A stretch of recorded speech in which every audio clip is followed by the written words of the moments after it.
બનાસકાંઠા જિલ્લાના ધાનેરા તાલુકાના માલોત્રા ગામથી શેરા રોડ ઉપર આવેલ ભોકણ તળાવ પાસે માલોત્રાના અમૃતભાઈ ખેમસીભાઈ ભીલની 8 વર્ષની ધોરણ 1માં ભણતી બાળકી આશા ઘરેથી ખેતર જઈ રહી હતી ત્યારે અચાનક શેરા ગામ તરફથી આવતી એક સ્વિફ્ટ કારની અડફેટે આવી જતા અકસ્માત સર્જાયો હતો।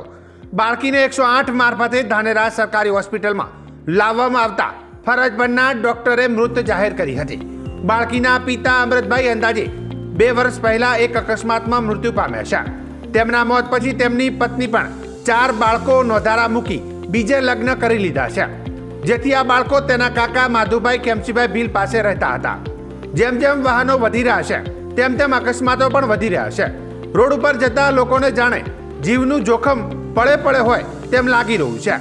બાળકી આશાના શરીરને પગના ભાગે તથા પેટના ભાગે ગાડીનું આગળનું ટાયર ફરી વળતા કાર ચાલક ગાડી સાથે નાસી ગયો હતો। જોકે આજુબાજુના લોકોએ ફક્ત ગાડી નંબર 2802 મળેલ છે। અકસ્માત અને વધુમાં સારવાર માટે સરકારી હોસ્પિટલમાં લાવવામાં આવતા બાળકીનું મૃત્યુ નિપજ્યું હતું। હાલમાં ધાનેરા પોલીસે અજાણ્યા વાહન ચાલકના વિરુદ્ધમાં ફરિયાદ નોંધી ફરાર આરોપી વાહન ચાલકને પકડવા ચક્રો ગતિમાન કર્યા છે। આજે માલોત્રા અને શહેરાની વચ્ચે અકસ્માત થયો ત્યારે અમારા સંબંધીની છોકરી ઘરેથી શાક લેવા જતી હતી। પાછળથી શહેરા બાજુથી વ્હાઇટ કલરની સ્વિફ્ટ ગાડીવાળો ભાઈગા નીકળ્યો અને છોકરીને પાડી નાખી અને અમે પછી લઈ આવ્યા દવાખાને માલોત્રા પછી 108 બોલાવી અમે સિવિલ હોસ્પિટલમાં લઈ આવ્યા। પછી છોકરી એક્સપાયર થઈ ગઈ। પછી અમે એફઆઈઆર દર્જ કરી છે।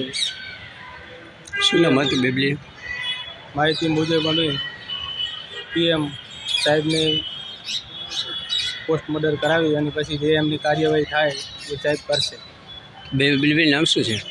આશાબેન અમૃતભાઈ ભીલ। બેબીના પપ્પા શું કરે? એ એક્સપાયર થઈ ગયા, એ ઓફ થઈ ગયેલા છે અને એની મમ્મી મમ્મી નથી। મમ્મી પણ નથી? કેટલા ભાઈ બહેન છે?